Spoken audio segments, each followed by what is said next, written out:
Albert Einstein disait que pour établir toute forme de théorie scientifique, il faut qu'il y ait ces trois éléments réunis. Facteur espace, temps et matière. Et ces trois éléments se retrouvent dans ce premier verset de Genèse chapitre 1. Au commencement, parle du temps. Dieu créa les cieux, cieux parle de l'espace. Et la terre parle de la matière. Donc dans Genèse 1, verset 1, nous voyons ces trois éléments réunis, espace, temps et matière. Deuxième affirmation, ou deuxième vérité. La deuxième mention du concept temps ou du mot temps se retrouve dans le même chapitre au verset 14. Lorsque Dieu parle des astres. 14 dit, Dieu dit qu'il ait des luminaires dans l'étendue du ciel pour séparer le jour d'avec la nuit, que ce soit des signes pour marquer les époques, les jours et les années.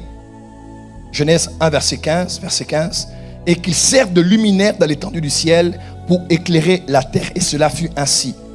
Verset 16, Dieu fit les deux grands luminaires, le plus grand luminaire pour présider au jour, qu'on appelle le soleil, et le plus grand luminaire pour présider à la nuit, que l'on appelle, et il fit aussi les étoiles. Amen.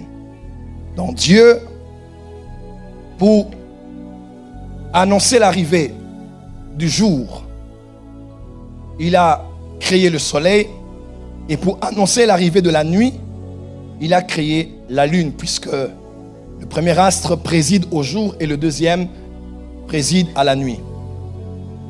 Ainsi, beaucoup de chrétiens ne savent pas que le concept jour a deux définitions dans les Écritures.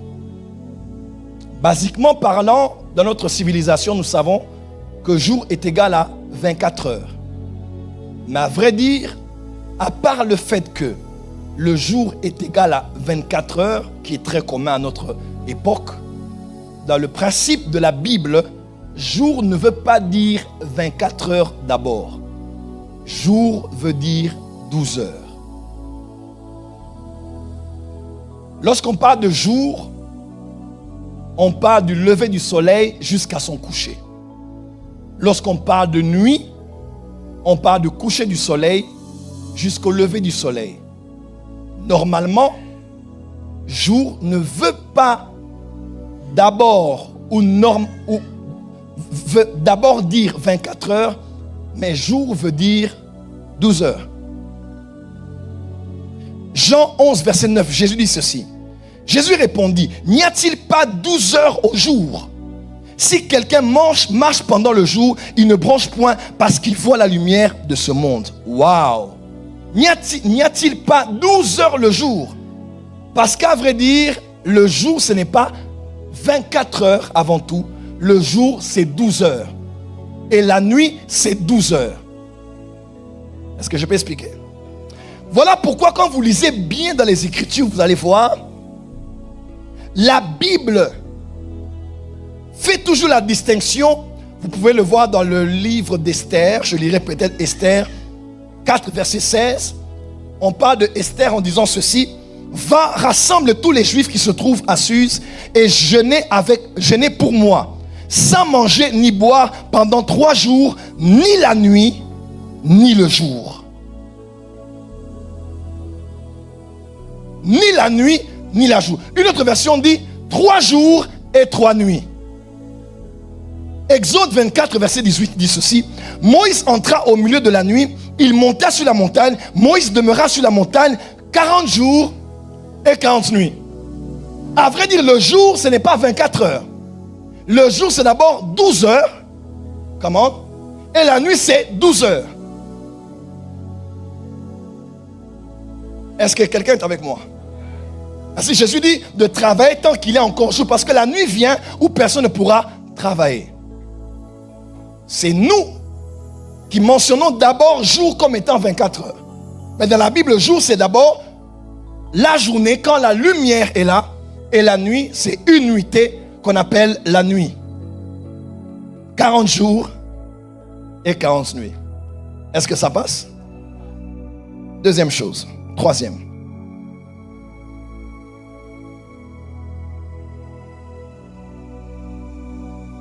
La Bible nous présente Dieu comme étant un Dieu éternel. Certes, dans Genèse 1, verset 1, on le présente comme étant le Dieu créateur. Mais avant qu'il ne soit le Dieu créateur, il est le Dieu éternel. Avant qu'il ne crée, il existait, il était. Malachie 3, verset 6. Car je suis l'Éternel, je ne change pas, et vous, enfants de Jacob, vous n'avez pas été consumés. Psaume 90, verset 2. J'aime beaucoup ce verset. Avant que les montagnes fussent nées, et que tu eusses créé la terre et le monde, d'éternité en éternité, tu es Dieu. D'éternité en éternité, tu es Dieu. Avant que soient les cieux et la terre, les montagnes et autre chose, d'éternité en éternité, tu es Dieu. Et le Dieu éternel s'appelle El Olam, le Dieu qui est éternel et qui existe depuis l'éternité. Autre chose, la Bible et les scientifiques présentent l'éternité comme étant une dimension où existe l'absence du temps. Quand on parle de l'éternité, l'éternité c'est l'absence du temps. Et pour l'être humain c'est compliqué puisque nous avons été modelés par le temps. Surtout nous qui sommes ici en Europe, le stress, l'anxiété et tout ce que nous vivons au quotidien est dû au fait que nous courons derrière le temps et nous n'avons pas assez, même en finissant la journée. Il y a encore des choses que je devais faire, que j'avais à faire, que je n'ai pas pu accomplir. Mais il existe un monde, une dimension où le temps est absent. Il n'y a ni commencement, ni fin. Comment? Il n'y a ni commencement, ni fin. Et les théologiens ont bien voulu parler d'éternité en éternité. C'est ainsi qu'on parle de l'éternité passée et l'éternité future. L'éternité passée ne veut pas dire qu'il y a un passé dans l'éternité, mais ça veut juste dire qu'il y a des événements qui ont eu lieu dans l'éternité ou dans le monde spirituel. Je les rends interchangeables ici. Par exemple, Lucifer. La chute de Lucifer a eu lieu dans ce qu'on appelle l'éternité passée. Et le trône blanc, le jugement dernier, disons même la Nouvelle Jérusalem, aura lieu dans l'éternité future. Mais normalement, il n'existe pas de temps. Voilà pourquoi, dans la Nouvelle Jérusalem, il n'y aura ni soleil, ni lune, parce que Dieu même sera là, la lumière. Et la lumière qu'il y aura dans la Nouvelle Jérusalem, c'est la même lumière qu'il y avait dans Genèse 1, verset 3, verset 4. Au commencement, Dieu créa les cieux et la terre. Verset 2. La terre était informe et vide, il y avait des ténèbres sur la surface de l'abîme, et l'Esprit de Dieu se mouvait au-dessus des eaux. Verset 3. Puis Dieu dit que la lumière soit, et la lumière fut. Question. Le soleil est venu dans Genèse 1, verset 14. Quelle était cette lumière qui éclairait l'univers avant que le soleil ne soit? Cette lumière-là, c'était Dieu lui-même. Et cette lumière-là, c'était Dieu le Fils. Puisque Genèse 1, verset 1, 2, 3, parle du Père, du Fils et du Saint-Esprit. Au commencement, Bereshit bara Elohim. On parle de Dieu le Père. Au verset 2, on dit, la terre était informe et vide, ténèbres sur la surface de l'abîme, et l'Esprit de Dieu, on parle du Saint-Esprit, Ruach Elohim, Ruach HaKodesh. Au verset 3, on dit que la lumière soit. Jean 1, verset 1, 2, 3, 4. Cette lumière-là, dont parle Jean, c'est la même qu'il y avait lui au commencement. Et cette lumière, elle est plus lumineuse que les astres, plus que le soleil et la lune. Quelqu'un peut dire amen très fort. C'est une lumière éternelle et non pas une lumière attachée aux astres. Quelqu'un peut dire amen très fort. J'aime ça. Dis avec moi, Jésus est la lumière du monde. Cinquième affirmation. Tout ce que Dieu a créé a une durée de vie, a une durée limitée. Les cieux et la terre passeront, vous le savez. Jésus l'a dit lors de son séjour dans les jours de sa chair. Nous savons que les temps viendront où Dieu roulera le ciel que nous avons et la terre que nous avons. Il y aura de nouveaux cieux et une nouvelle terre. Tout ce que Dieu a créé a un début de jour et une fin de vie. Amen. Et vous aussi un jour, vous allez crever. Vous allez crever. Malgré tes make-up, tout ce que tu as fait sur ton visage aujourd'hui, on va te bouffer par les asticots. On va te bouffer sous 6 pieds sous terre. On va te manger. Tes joues vont partir. Tu vas rester un cadavre. On va te manger de partout. Et ceux qui t'ont pleuré s'en iront. Si tu es veuf, si tu as laissé un veuf, il ira se remarier. Tu vas crever. Dis à ton voisin, peu importe comment tu te soignes, tu vas crever.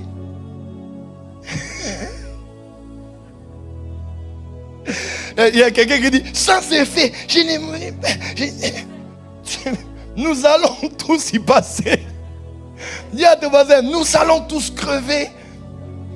Oui, tu es toute coquette, tu marches comme ci, tu marches comme ça. Tu mets les rouges à lèvres, vert à lèvres, noir à lèvres, orange à lèvres. Tu vas crever. Tes lèvres là, on va les bouffer par des vers. On va te manger. Papa, malgré ton costume blanc là, on va te manger sous terre.